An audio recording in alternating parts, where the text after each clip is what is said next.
Do we ever realize how easy it is to perform, to show up different to people than how we show up to ourselves when we're alone? That's what we're going to talk about today. It's crazy how polished we can look to the public, but how messy we can feel in private. I'm personally an athlete, a leader, involved, a Christian man, whatever you want to call me.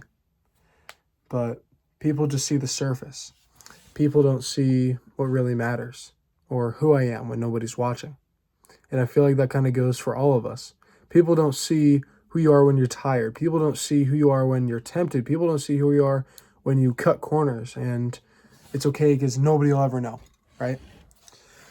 People just don't see stuff like that. And that's why we have texts like Luke 16:10, whoever is faithful in little is faithful in much. God doesn't just watch the big moments. He watches every moment. He watches the quiet decisions. He watches the unseen discipline. He watches the prayers that nobody hears, the worship with no audience.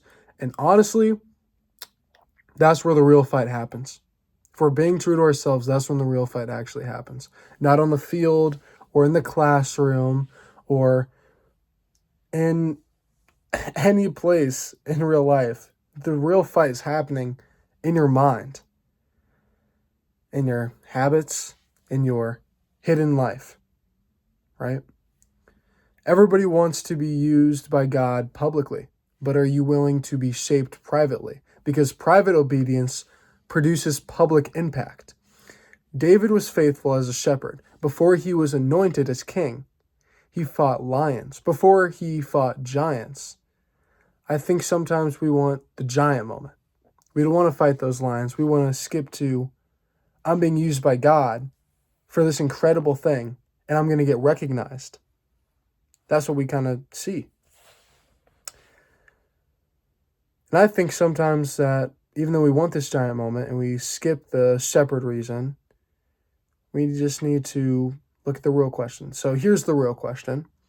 If everything you did in private was projected on a screen tomorrow, on a screen in 5 minutes, on a screen in 5 seconds, right?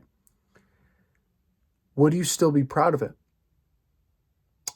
Would it reflect the faith that you post about? Whether that's having your own channel, whether that's saying to somebody else, oh, you need to look at this, even though you just had to Google that Bible verse. Whether that's having this verse in your Instagram bio, and you don't even know what it means.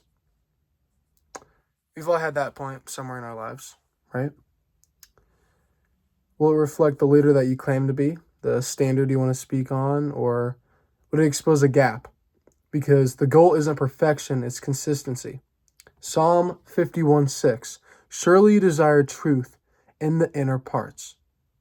So not just the image, but the inner parts, right? And I'm learning this too. Every day is a decision. Be real, be disciplined, be aligned with what I want to be. Try to be the best version of myself I can be. Try to be a great Christian man. Try to change my life for the better every single day, taking that step forward. But who are we in private? This will always catch up in public.